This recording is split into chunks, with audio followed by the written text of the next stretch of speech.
Hi, I'm Rick Lambert. Welcome to the Smarketing Show. Look, we got a special guest today, Mike Tecce. He's the Vice President, Ricoh Global Services for the Americas. That's plural, by the way. Now, look, I saw this guy on LinkedIn a long time ago. And Mike, to me, you do something I would call a rally cry for those in the industry, the imaging industry, which I started in and you're in as well. But to so many sales and business professionals, talking about inspiration, motivation, the right mindset, self-awareness, never give up. You're like a football coach to me. But in business, I just think you do an awesome job on your TC Tuesday video. So thanks so much for joining us today, buddy. Thank you for having me, Rick and Cheryl. It's a pleasure to be here. Well, Mike, the reason I was really excited about you coming on is because I think, you're a sales leader. You're running a complex sales organization geographically. We talked just before the show. You haven't been on the road for a year now. What do you think is critical if you're a sales leader today? Like what should be the elements or the components or the ingredients that you think make up a great sales leader? Yeah, it's a good question in today's environment. I mean, I am dying to get on the road and get in front of my team and my customers and bring the energy and the passion, and we just can't do that today. So I think there are some things that will never change as a sales leader.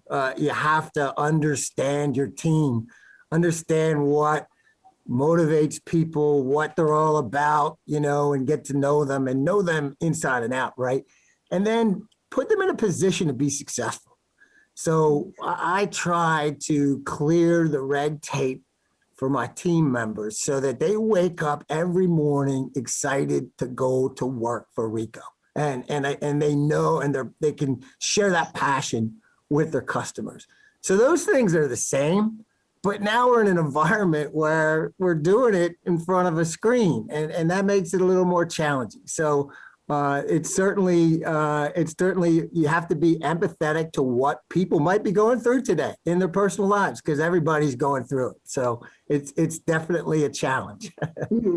I want to talk about empathy coming up in a few minutes, Mike. But first of all, it's an absolute honor to have you on the show. So thank you so much for your time. And aside from the virtual world and people missing that connection, I think sales teams or sales professionals are also very used to being in a very busy environment. So it's very lively. There's lots of things happening. People are ringing bells when they get sales deals. So this remote atmosphere is so challenging for lots of ways. But what do sales leaders need to do to adapt things like their processes, their workflow, their training for their team? How do they need to adapt that into the virtual world and the virtual sales world? Yeah, it's a challenge. And so I think that, again, the basics and the fundamentals remain the same, but now people still need to prepare. They have to do the research. They have to do all the things. The activity still has to be there. You still have to drive activity, but now we're driving activity in front of a screen or on LinkedIn, right? So that has to be there as well, but we just can't get face-to-face as much as we like. So I think that as a leader, you just have to understand that, find ways to make it fun. It's gotta be fun. Drive the activity, do all the things you normally do, except adapt to the way that we're doing it today. And that's certainly a challenge. Yeah, it's not easy. I mean, we talk to sales leaders every day. That's what we do in our field of sales and marketing enablement. And, we see some great things happening that wouldn't happen since this pandemic started. Candidly, there's positives as well. I think we got to celebrate those. Are you okay giving us maybe a peek inside the TC playbook there as to maybe some things you're doing, Mike, that if I'm a sales leader watching right now, I may say, hey, that's a good idea. I could implement that myself. Sure. I mean, we have a Friday call, and I just try and make that as upbeat as possible. We do a best practice, and my job is to bring the energy and enthusiasm and make sure that, that everybody's in a good place. So also, you got to meet one-to-one with your team now, especially more than ever. And at Ricoh, we've been trying to do that, having more team meetings, checking in with people. As I mentioned earlier, you don't know what they're going through. And once you dig in, you find out, wow, they're going through a lot possibly. So that's just so important to get one-to-one. We're also doing some things that are to keep it fun, as I said. We had a global sales contest to drive activity, and we paired up the European team and the US team and the Asia Pacific team, and we had a good time driving activity. And we have a virtual happy hour for the winning team. Just things like that, to be creative, to try to drive the same kinds of activity that you normally would drive, but we're in a different environment to do that. So they're just a couple of things that we're doing. Great. Like battle of the continents a little bit. No, we mixed them up so that we could collaborate. And that's Oh, you want to collaborate? Okay. Absolutely. So Less competitive.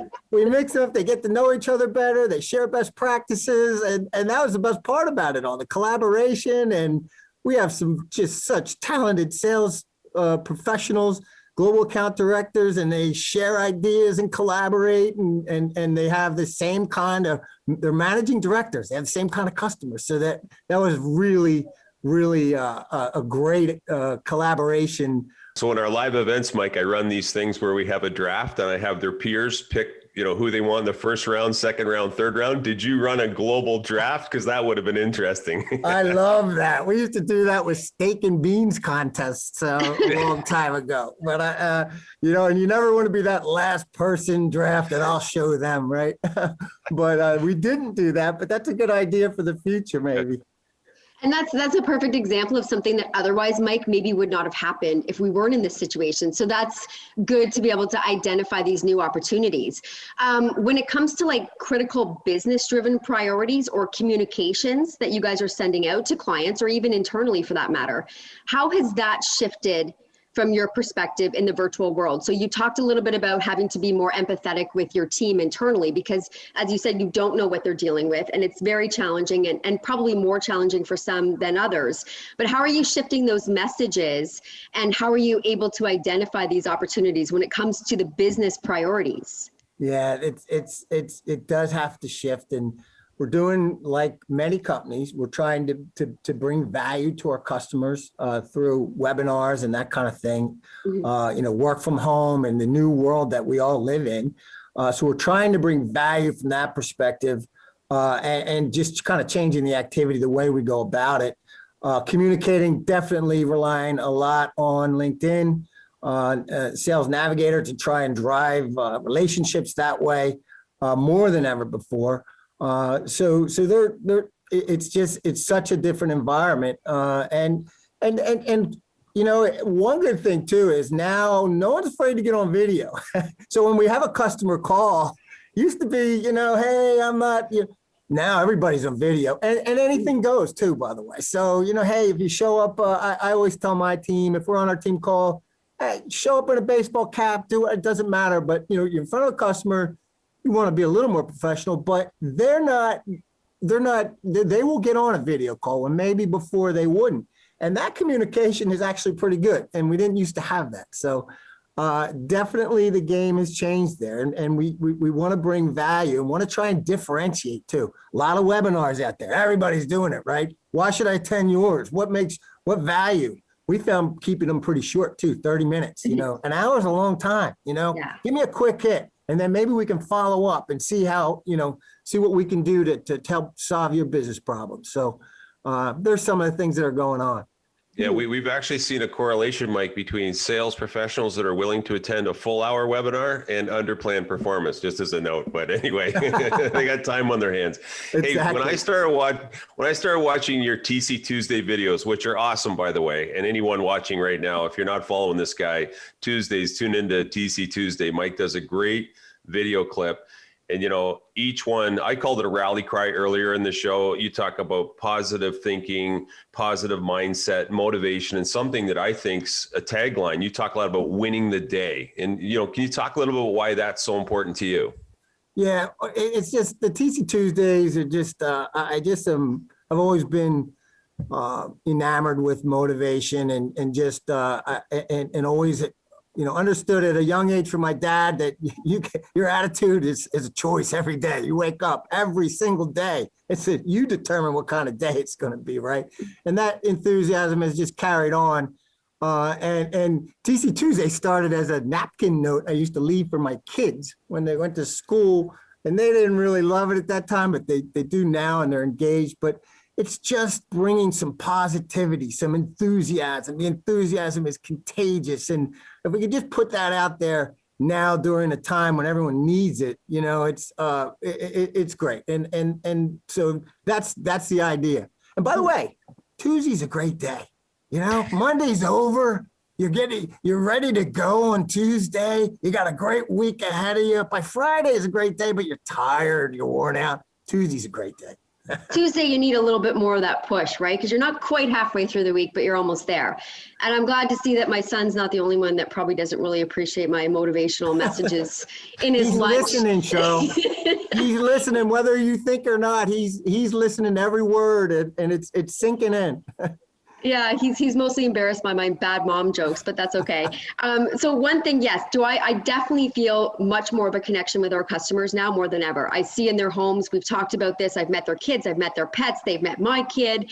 It's, you have that personal relationship, but what's been taken away from that is that personal interaction with your team. So I find, and it's hard to avoid, but there's a lot more of those silos where people are sort of concerned about their own thing day to day. There's less communication. There's less of a, rah around the day. So how do you get your team to come on board with one team, one vision? Like, how do you do that with everybody and globally too? Yeah, it is hard when you can't be there in person, right?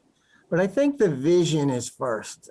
Everyone, they have to paint the vision. They have to understand the vision. So what are we looking to achieve as a team, as a company? What's the strategy? What are we looking to? What is the long-term vision? And how can we make things happen now toward that vision? So you kind of put the vision out there, but then aside from that, what role do they play and how important are they in that vision, and what can they do? Everyone wants to be a part of something. They want to contribute to something bigger, something important.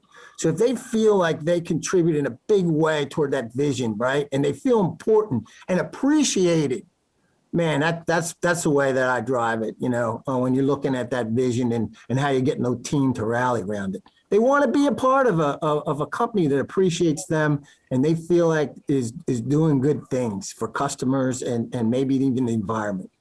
Yeah. And, Mike, I feel like you appreciate the people that watch your TC Tuesday videos. I mean, you're so engaging online, and, we had a guest on earlier this year, and he talked about a concept of the celebrity CEO and how traditionally, the leaders of companies have been, I'll call it lethargic about getting into social media and putting themselves out there.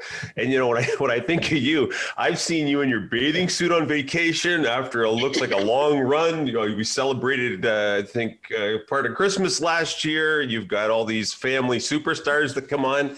You've really put yourself out there. And I think a lot of people, and I used to be a VP, not at your level, but, I think we feel a little restricted at times. And there may be people watching right now that say, I don't want to step out of the corporate fold and do what you're doing. So could you talk to those people that say, hey, should I work on my personal brand and get out there, or do I need to stay behind the corporate kind of fold? To me, Rick, it's about being vulnerable, right? Being yourself, just putting it out there, man. People appreciate vulnerability. Even if you're giving a talk, they always say you kind of get out there and tell a story about yourself that kind of that allow people to relate to you. It's being vulnerable. And that's why I am what I am. I put it out there. My team knows me, my people know me, and that's I think people appreciate being vulnerable and just being real with it. So that's why I'm out there in all those different ways that you see. But vulnerability is important. I love it. I think you're setting a new benchmark for a lot of corporate leaders, that if they're not watching what you're doing right now, you're certainly giving them a venue, an example. I think that's working great for you. I can't, compliment you enough on that. I mean that sincerely. And I think that kind of shifts also not just into how you lead your team, but also into how you market your product and service, because we talk a lot about being authentic in the messaging that you deliver and being genuine. So it's not just in how you're managing behind the scenes, but it's also the messaging that you're putting out there for your customers to see. So knowing right now, probably Mike, some of these sales teams have probably more time on their hands now. They're not going to the golf course, they're not going to the pub for beers, they're not traveling as much to get from one customer to another. What can they do with that extra time that doesn't involve putting on Netflix or, hanging out on social media? What can they do to better their game right now? Yeah, a couple of things. One, you got to stay positive. Every one of us it's easy to get into a funk right now, right? You're in your home office and you're just, and there's a lot of negativity out there. Feed your mind with positive stimulus, whether it's picking up a book or associating with real positive people in your life. Okay, so that's important. Stay positive. Secondly, do your homework, do your research. There's so much time available now to get to understand your customer better. You need to know your customer better than they know themselves. If you want to bring value and you want to solve their real business problems with your solution, you got to know them. So that time should be spent doing that research appointments, getting to really understand what inside perspective can you gain on that company. My friends at Impacts call it a research appointment, and it's something that you really can spend time doing now. So really attitude, working on your head every day, and then do your homework. Great advice. Can't argue with that. And someone that would be maybe selling to you would look at your company and look at you online and certainly be able to customize, an opportunity to the person and the company. I just think you're doing a great job online. And Mike, as we maybe wrap up, I just want to say, keep doing what you're doing, buddy, because I think you're the lead. I think one of the leaders out there is a sales leader that's demonstrating, not talking about, what people should be doing online. That's why I was excited to have you on today. And, I believe winning the day. And at the end of your videos, you laugh a little bit at the end and you make me laugh. And I think you just bring inspiration to so many people with that openness that you bring. And just really enjoyed having you on today, buddy. And if you're not following this guy online on LinkedIn, just go to Mike Tecce, that's Tecce, okay? And TC Tuesday, you're going to want to watch that every Tuesday for sure on LinkedIn. Absolutely. Well, thank you Mike, very much. Thank you so much for coming on today. It was a pleasure to chat with you and get inside your brain and sort of see what you're doing, not just with a small team, but a global team. And we certainly hope that you're able to get on a plane and go and visit everyone face-to-face soon enough and come back for sure as a guest on the show. Thanks, Cheryl. Yep, win the day, everybody. That's right, Mikey. We're ready to win the day today, folks. Get out there, follow this guy online and win the day. Thanks very much, Mike. Appreciate it. All right. We'll see you next week, everybody.